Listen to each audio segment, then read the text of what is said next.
For a quarter of a century, I had the honor to be the director of a neurological department at a general hospital. And believe me, throughout that time, I had ample opportunities to watch and witness how even young people could master their fate. Young girls, for instance, that had danced a weekend before in a disco, then were paralyzed due to a brain tumor or a tumor of the spinal cord, a neoplasm of the spinal cord, or how young men who the last weekend still were skiing in the Austrian Alps or driving their Yamaha motorcycle, could no longer move a leg. And I've seen people who were amputated. All four extremities had to be taken away due a certain case, what I have in mind, due a high voltage electric accident. And I know that one told his former nurse from the hospital, he wrote to her a letter, before this terrible accident, I was bored, always bored and always drunk. And since my accident, I know what it means to be happy, imagine, with no extremities.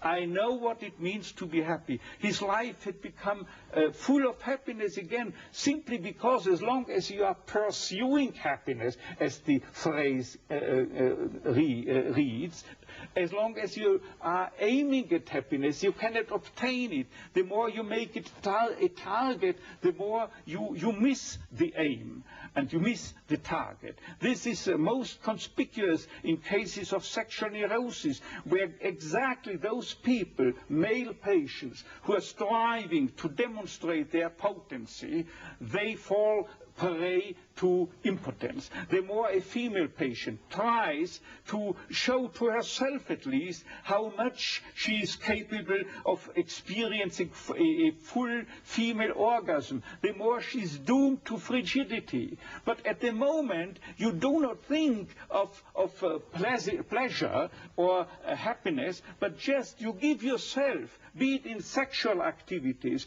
be it in work, be it in love, at that moment that you are no longer concerned with becoming a happy or a successful man or a woman. At that moment, happiness installs itself by itself.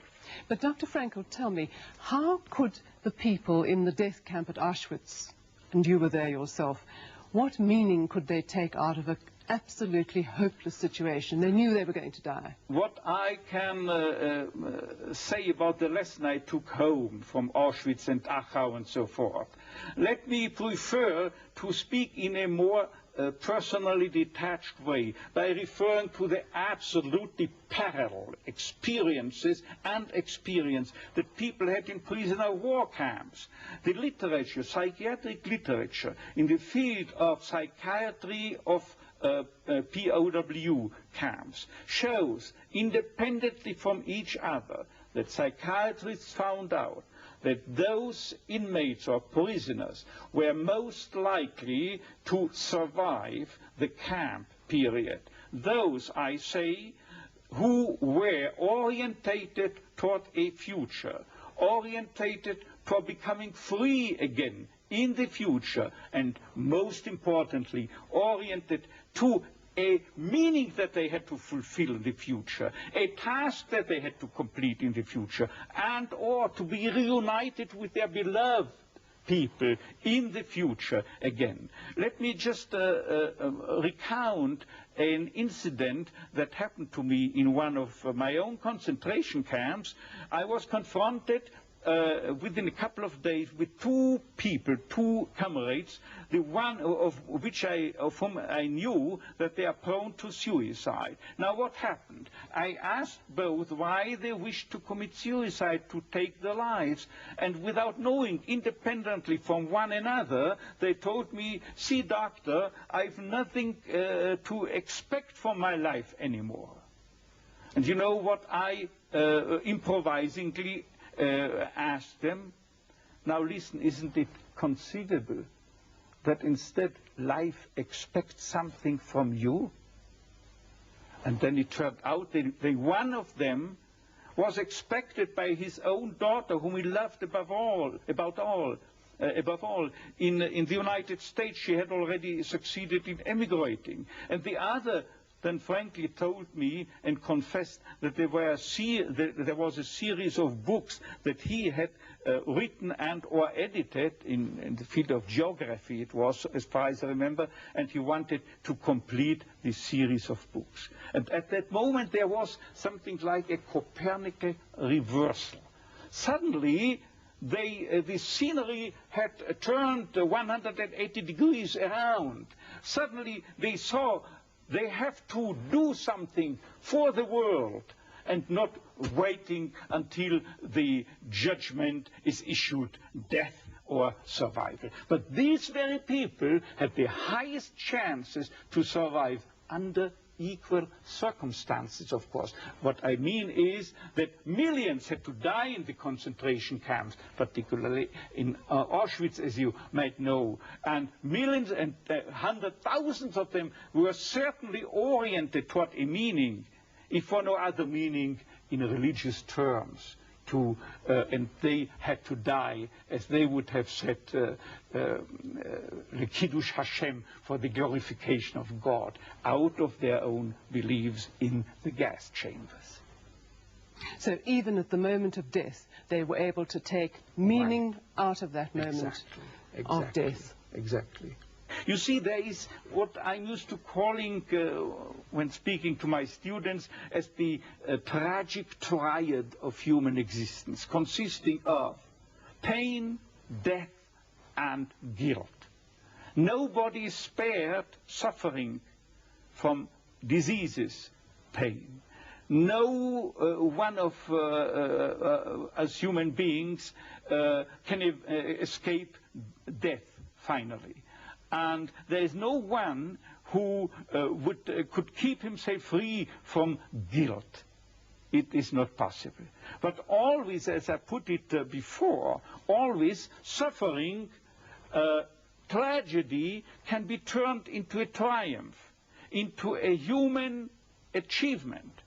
And as to death, it could well serve as an incentive to